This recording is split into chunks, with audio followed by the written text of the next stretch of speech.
Bismillah. Assalamualaikum guys, jumpa lagi dengan channel Dua Undercover. Bismillah. Assalamualaikum guys, jumpa lagi dengan channel Dua Undercover. Kita kajian lagi dengan tema memilih guru dalam beragama oleh Al Ustaz Firanda Andirja. Kita simak guys. Jangan nuntut ilmu dari ahlul bid'ah. Jangan nuntut ilmu dari ahlus syubhah yang hanya menyebarkan bid'ah, menyebarkan syubhat. Kalau kita tahu dia tukang sebarkan syubhat, jangan dengar pengajiannya. Kalau kita tahu dia suka menyebarkan bid'ah, jangan dengar pengajiannya. Jangan kita ikut melariskan pengajiannya. Dan kita hanya buang-buang waktu. Nuntut ilmu dari orang yang kita tahu mereka di atas manhaj Ahlussunnah wal Jamaah.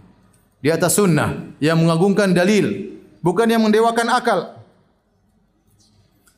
Oleh karenanya hati-hati seorang harus memilah-milih dalam mencari ilmu.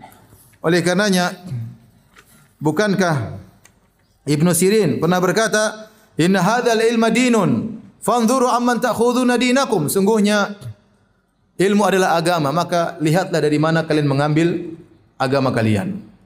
Kalau kita belajar ilmu dunia harus milah-milih, apalagi ilmu agama mengenai akhirat kita. Maka seorang harus milah-milih, harus selektif. Tidak semua kita dengar. Tidak semua kita tanya sama ustaz ini bagaimana, ustaz ini alim atau berhak untuk kita belajar atau tidak. Karena para ustaz lebih tahu ini alim atau tidak. Antum tidak bisa menilai. Tapi para ustaz bisa menilai ini orang ilmu atau tidak, ngawur atau tidak, sok pintar atau tidak, kita ngerti.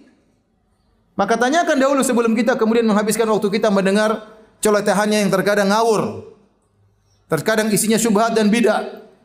Oleh karena seorang waspada, Ibnu Sirin berkata, "Inna hadzal ilma dinun, fanzuru amman ta'khuduna dinakum." Sungguhnya ilmu adalah agama, maka lihatlah kepada siapa kalian mengambil agama kalian. Kata Imam Syafi'i rahimahullah taala, "Raditu ya bimalikin hujjatan baini wa bainallah." Aku ridho Imam Malik menjadi hujahku, argumentasiku antara aku dengan Allah. Artinya apa? Kalau kita nuntut ilmu, kita bisa jadikan hujah di hadapan Allah. Ya Allah, saya nuntut ilmu dari Ustaz Fulan karena berhak untuk saya nuntut ilmu darinya. Bukan sembarang kita ngambil ini, ngambil ini. Ya. Benar ada perkataan bahwasanya yang baik kita ambil, yang buruk kita tinggalkan. Itu benar, pernyataan tidak salah. Tapi bagi orang yang bisa milah-milih mana yang baik dan mana yang benar. Saya baca buku-buku Jahmiyah, saya baca buku-buku Mu'tazilah. Saya baca buku orang-orang Khawarij. Saya baca buku Syiah, saya telaah. Tapi saya alhamdulillah bisa milah-milih. Antum bisa milah-milih. Kalau antum tidak bisa milah-milih, maka jangan sembarang menuntut ilmu. Betapa banyak orang datang sama saya, "Ustaz ini bilang begini," akhirnya saya perbaiki. Kasihan dia buang-buang waktu.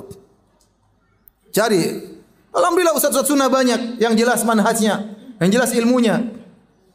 Karena kalau antum menuntut ilmu sembarangan, dengar sini, dengar sana, terkadang harus direvisi kembali dan itu belum tentu direvisi. Terkadang antum bawa sampai mati, repot. Oleh karenanya nuntut ilmu tidak boleh sembarangan. Kita aja kalau panggil guru buat anak kita, guru matematika tidak sembarang guru kita panggilin. Ya. Tidak sembarang guru fisika kita suruh ngajar, kita bayar untuk ngajar anak kita, apalagi ilmu agama. Karena ini perlu diperingatkan karena namanya sekarang di medsos semua tersebar, semua orang boleh ngomong. Kita enggak tahu ini belajar di mana, ilmunya gimana, asal ngomong sok pintar, sok gaya. Ya sudah, mau diapain? Maka kita harus waspada. Ya, terkadang saya senang ngaji sama si fulan, kenapa? Lucu. Subhanallah. Lucu. Sampai dibuat di video klip, video terlucu, ceramah terlucu, viral. Orang senang cari. Dia upload sendiri, dia bilang itu video terlucu. Subhanallah. Ya akhi, dia ustaz atau bukan? Kata Nabi SAW, "La tuksiru minal dhahik, fa inal dhahik, kasratul dhahik tumitul qulub." Jangan terlalu banyak tertawa, karena banyak tertawa mematikan apa? Hati. Justru kita cari ustaz-ustaz seperti itu. Ini ustaz bukan melanggar sunnah aja, melanggar perintah Nabi SAW. Dan terkadang ngawur, candaannya terkadang ngawur.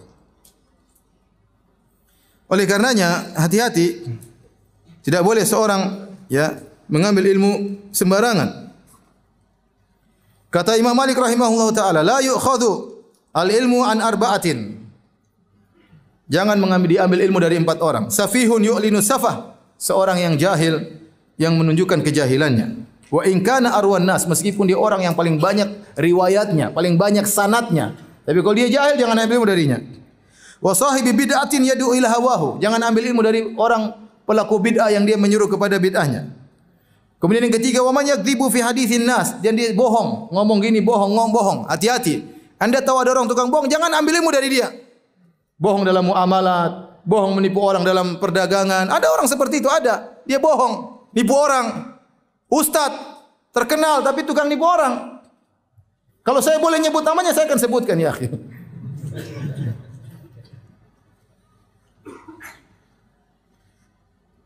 Ini yang tiga tidak boleh. Hati-hati. Bohongin orang. Yang keempat, wa salihin abidin fadilin idza kana la yahfadzu ma yuhadditsu bihi. Orang yang saleh, rajin ibadah tapi tidak hafal apa yang dia sampaikan. Paham? Ada orang tipenya gitu, Masya Allah, rajin ibadah tapi ilmu dia enggak kuasai. Yang enggak usah juga nuntut ilmu dari dia. Oleh karenanya terkadang kita harus menjelaskan orang yang sok jadi ustaz padahal bukan apa ustaz. Apa kata Imam Ibnu Rajab rahimahullahu taala? Fa amma ahlul bid'ah wal dhalalah wal ahwa, adapun pelaku bid'ah, pelaku kesesatan, pengikut hawa nafsu, wa man tashabbaha bil ulama wa laysa minhum, ada yang sok-sok jadi ulama padahal bukan bagian dari mereka, bukan ulama, fa yajuzu bayanu jahlihim, maka boleh menjelaskan kejahilan mereka, kebodohan mereka harus dibongkar agar orang tidak terpedaya. Ini yang terkadang kita sulit melakukannya karena kondisi dan situasi. Tapi kita sedih melihat orang-orang yang jahil, asal ngomong, asal fatwa, asal bicara. Ya paling kita ingatkan kawan-kawan kita yang dekat agar hati-hati dengan orang seperti hal tersebut. Fa yajuzu bayanu jahlihim, maka boleh menjelaskan kejahilan mereka, wa idharu uyubihim, dan untuk nampakkan aib-aib mereka, wa raddu alaihim, dan membantah mereka, bi adabi raddi wal hiwari fil Islam, dengan adab membantah dan diskusi dalam Islam, tahdhiran min sani'ihim, agar memperingatkan tentang perbuatan mereka, wa man'an min al-iktidahi bihim, agar orang tidak mengikuti orang-orang jahil seperti ini, wa liktirari bihalim, agar orang tidak terpedaya dengan kondisi mereka. Jadi ini hati-hati kalau seorang menuntut ilmu, tidak sembarang guru harus dia ambil ilmunya ya. Baik. Masya Allah, tabarakallah. Demikian guys, setelah kita simak kajian dari Al Ustaz Firanda Andirja, kita harus selektif ya dalam memilih guru perihal mempelajari syariat Islam supaya tidak terkena subhat bid'ah apalagi syirik guys. See you next kajian. Wassalam.